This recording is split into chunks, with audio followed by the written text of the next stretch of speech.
اینا از کجا میارن؟ بابا چقدر پشت سر هم فیلم میسازن. من گفتم اصلاحات یعنی چی؟ آقا من پروانه نمایش که گفتم اصلاح یعنی چی؟ مگه پروانه نمایش بعد 4 سال باز اصلاحات کار دارم ما، یعنی اگه من ولکن این ماجرای اسکار و اکران و خیلی اتفاقات نیست.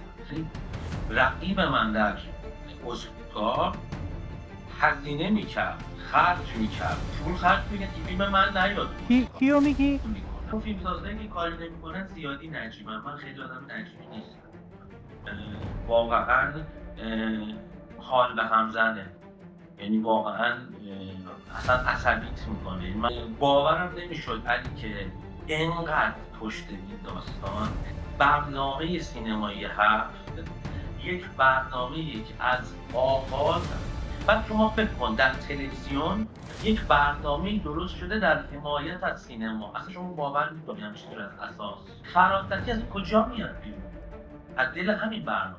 یعنی یک کسی که قراره مأموریت داره با سینما رو ترور کنه. حالا به این مهربونی هم که نگفته بودی. حالا مثلا شما چی کاره دید؟ فیلم منه. ما اگر جواب نمیدیم به دلیلی که بعد وقتا نمیبینیم مثلا یه آدم کی گفته منتقد میتونه هر چیزی بیاد بگه و ما واسه حساب داشته باشیم؟ مثلا کی این حرفا رو زده؟ مثلا آقای فراستی بیاد تو برنامه مثلا بزرگترین فیلمساز مملکت بگه آقا استنداپ میکنه و فلان میکنه و بعد فیلمساز جوابشو نباید بده. کی همچین حرفی زده؟ تو به من فوش میدی، منم یه فوش به تو میدم. یعنی کی مقایسه کنی این فوش رکیب بود، این فوش نبود، فوش بدی، فوش بدی، جواب بدی. ما الان دنبال دعوام خسته شدم. من 20 سال توی سینما دارم کار میکنم. چقدر تواضع.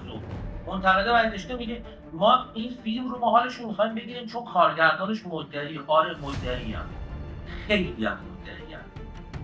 یه سکانسش رو با همون بازیگر رو لوکیشن بهت میدم، با همون دکوپاژ، ببینم میتونی همون بازی رو از بازیگر رو بگیری. بحث خجالت بکشیم. یه عمری ما هی تواضع کردیم. تواضع توی این مملکت عاقبت نداره. یعنی اگه الان اون خانم ریحانه پارسا اون حرف رو زده بود یه برخورد دیگه میکردی؟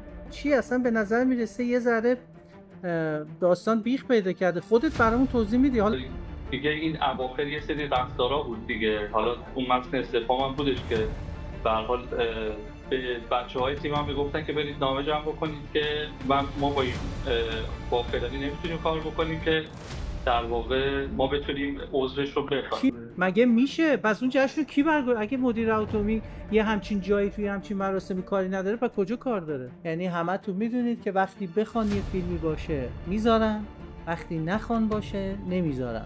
فکر کنم 7 سال پیش بود تصمیم گرفتم دیگه اساسا مصاحبه نکنم. جزو مسائلیه که هیچ وقت مطرح نشده، یعنی شاید خیلی باز نشده توی هیچ فیلم و سریالی. بهرنگ جان این حواشی چی بود این اواخر به وجود اومد؟ آقای سجادی بسیار بازیگر خوبیه و پسر خوبی هم از من، تجربه خوبی هم باش داشتم سر کار. واقعیت داشت که گفتن بقیه نقشش رو با هوش مصنوعی چیز میکنن؟